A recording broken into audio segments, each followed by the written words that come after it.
Good day, this is George from Thinking Pets. A while ago I made a video regarding shock and prong collars. In that video I talked about prong and spike collars. I explained a bit about the science behind surface area of these prongs and the forces exerted on the dog when they pull, etc. After that I received mixed feedback regarding that video, and even got named a keyboard warrior who has no idea what he's talking about. I've been called worse, so it doesn't matter. One person though was quite convincing in his post, suggesting that if you put it on wrong it can hurt the dog, but if used correctly it does not cause any pain or discomfort. Now, okay, I see these prongs. Yeah, I know what he's talking about. If you turn it around like that, it will cause no pain or discomfort. The prongs are now away from the dog's neck, so maybe that's what he's on about. He also said it should be fitted tightly around the dog's neck, more towards his head than his chest, and by doing this you don't put any pressure on the dog's internal organs like his trachea. Now, I'm not too sure, but I think there are more organs or more things going on in the dog's neck than only a trachea, but okay. I'm really not sure which part of the neck he was referring to, but okay, I will go into this with an open mind. So the prong does not cause pain or discomfort, but it somehow prevents a dog from pulling. So that sounds amazing, that sounds fantastic. So a flat collar or a harness cannot prevent a dog from pulling, but the prong collar somehow gets it right without causing any pain or discomfort. Interesting. Okay, so I don't want to sound like a keyboard warrior again, so I think it's time for an experiment. For this experiment I will need a prong, check, got one. A dog, I think I'll be able to source one. And something to measure the force with when the dog pulls forward. So I think, and something that might work is a scale that fishermen use when they weigh the catch. It's a spring-loaded scale. You hook the fish on one end and hold the other, and hold it above, and the gravity will do its thing. So in this case the measurement will be in kilograms, so that needs to be converted to newtons. So the calculations for this, for it looks like this.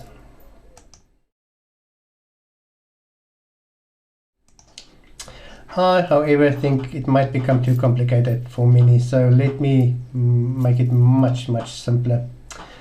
How about getting the force in kilogram, then using something that has just about the same structure as a dog, and use the same force on this object and see what happens. We can compare a harness, flat collar, choke chain and prong collar on that same object and see how they differ, if there's any damage or anything going on. In theory, if the person who called me a keyboard warrior is correct, there should be no difference at all. So this is going to be very interesting. I really can't wait to test this. Okay, we're at the training field. I got my prong, I've got the scale, you can zoom in. It's a fisherman's scale, so it actually can weigh the fish. So what we're going to do, we're going to put the prong on Bushman, the German Shepherd cross, and then we're going to see what happens. Nah, I'll never put this thing on Bushman. No chance. Toss it away. So what we are going to do, to get an idea, if you can zoom into this, it's in kilograms, so the more you pull downwards, the further that red thing goes, so you can weigh the fish. So we're going to use this on Bushman. So what we're going to do, we're going to hook this into his leash with the other end on this side of the scale, and then we can measure force at which he pulls. Can you come closer and zoom in on scale? Ready? Okay. Good for this one.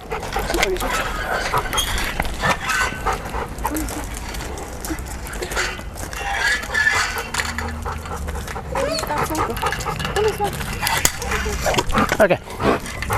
So.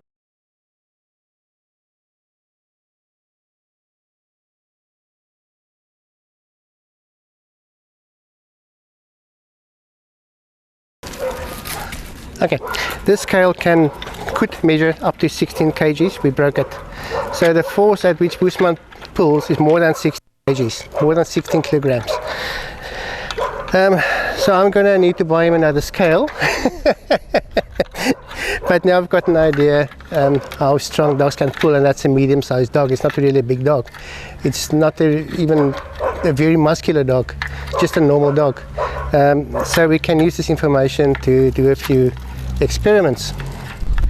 Okay, we're back at home. The scale we use is not mendable. It's totally broken. One piece is actually missing. So we can't use that. So I thought of something else. I'm going to use something with the same weight. So I'm going to try and get to 16 kilograms. I think it should be much more, but let's, for argument's sake, stay at 16 kgs. So I'm using a gas can and a bottle of paint, or whatever you call this thing. So I'm going to weigh this. It's at 0. If I put this on together, that's 15.5 kgs. So that's close enough. So I'm going to use this for my experiment.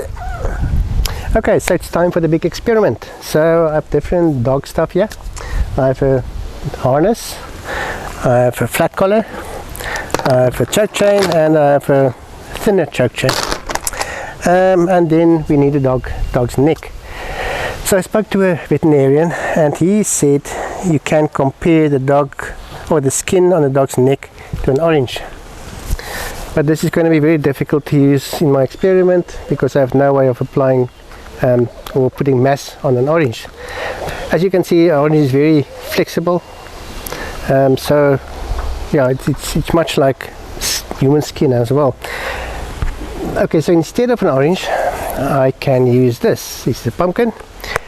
Please note, it's very harder than an orange. So if something causes damage on this, they will definitely cause more damage on an orange. So it will be interesting to see. Okay, before anybody make a comment, I was corrected. This is a butternut, not a pumpkin.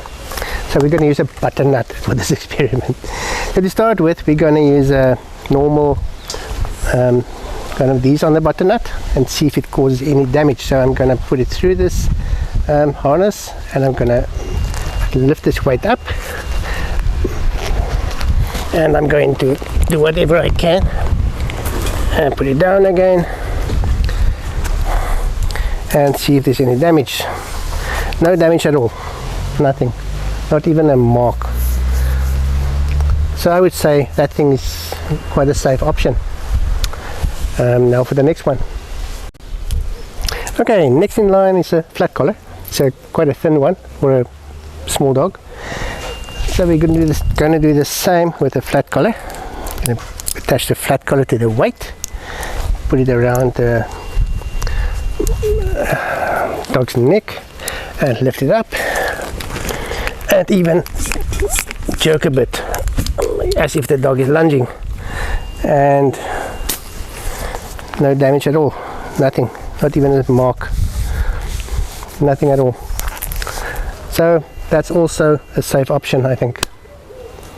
Next in line is a choke chain. It's quite a thick one, so we're going to put it around the butternut as if it was a neck, so it's nice and tight around the butternut. We're going to clip it on.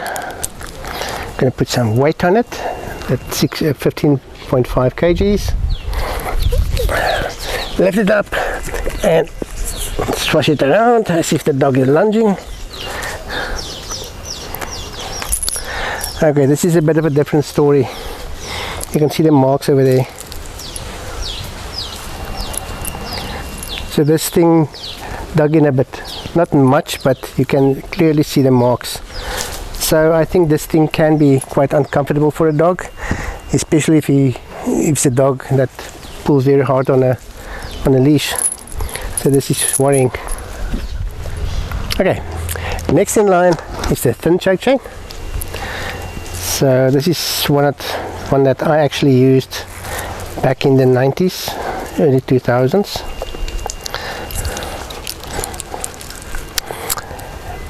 It's supposed to be a stylish one, not too sure about that, but anyway. Okay, so I'm going to put the choke chain on this side of the butternut in the choke position. I'm going to pick up the weight and jerk it around as if the dog is lunging like mad and see what happened. Okay, this one left quite a few marks on the neck as well, on the pumpkin. So if that was an orange, it would be, or this was an orange, it would be quite deeper than that. Okay. Okay, so now for the prong collar.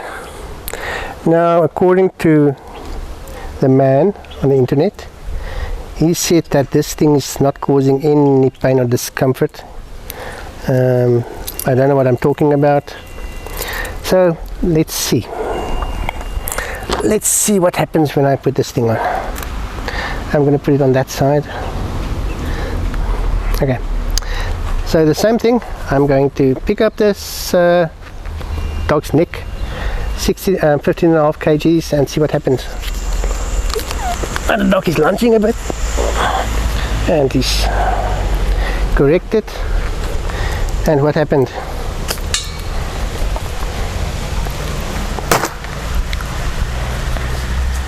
Look at that.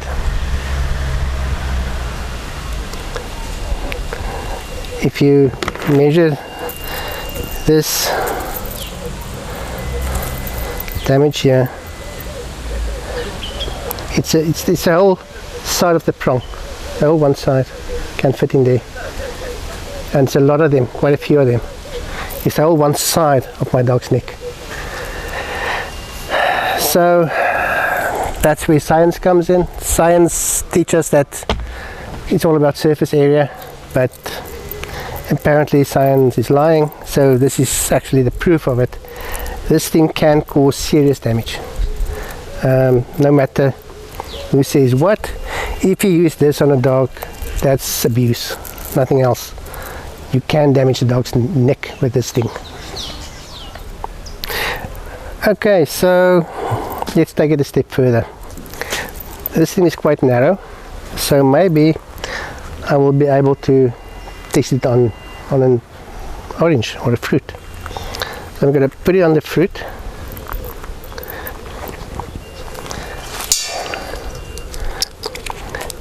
Clip it in.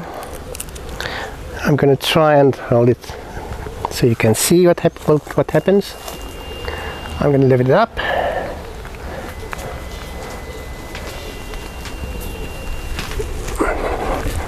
Okay, I did not even do a leash jerk or anything. And that's it. The whole side of the prong is inside this fruit. So if that were the dog's, or was the dog's neck, it would have got buried inside the dog's neck. And that is with 15.5 kgs. So if it was a bigger dog, or that dog pulled even harder, this thing can cause serious damage. So now you will ask the question, so why does it work? And once again, you need to go into learning theory, and you need to look at science behind everything. So in learning theory, modern dog training use positive reinforcement. You give the dog a reward for when he's doing something correctly or right, and you withhold a reward when he does something wrong. So that's positive reinforcement and negative punishment. Negative punishment is not a physical punishment. You just withhold something until the dog responds correctly, then you give the reward, positive reinforcement. But there's a flip side. In operant condition, there are 4 quadrants. And now the other quadrants, one is positive punishment. That's where you add an aversive to prevent a behavior from being repeated. Example would be a shock collar or bark collar. Each time the dog barks, he gets shocked, so the dog stops barking. Something aversive takes place. So, but that's cruel. That's really, in my eyes, it's very cruel, because it's like slapping a shock collar on your child or wife or husband, and each time he opens his mouth to speak, he gets a shock. Same thing. It's a way of communication for dogs, barking. But that's not the case here. So there's also a thing called negative reinforcement. That's when you take something aversive away, so a behavior can be repeated. So in this case, the dog pulls forward, or he lunges, or whatever. This thing digs into his skin. He feels the pain or discomfort, and he learns that he must not do that to avoid feeling this pain or discomfort. The question here is, will the dog ever learn what you would like him to do? No, he's just going to learn to avoid that discomfort. So if you one day, if you don't have that prong on, and you put a flat collar on him, what's going to happen? He's going to lunge and go like crazy, because that thing around his neck is not going to be there. So that association with that aversive won't be there. So he will carry on lunging and barking probably. So what's the better alternative? Easy. Teach your dog to walk for lighter on a loose leash. Easy to do. You need a bit of patience, a bit of effort, and then you will have a dog that will want to walk on a loose leash next to you, instead of being forced to walk on a loose leash next to you. I see people using these devices all the time, and I really feel sorry for the dogs. Think about it. If your wife or husband or dad put a thing around your neck, and each time you want to go somewhere, you feel this pain and discomfort, will you be happy with it? Definitely not. So that's my view on it. That's a bit of, for me, the proof is in the pudding. The experiments actually proved what I was on about last time. Okay, that's all from me. I hope you enjoyed this video. See you soon. Bye.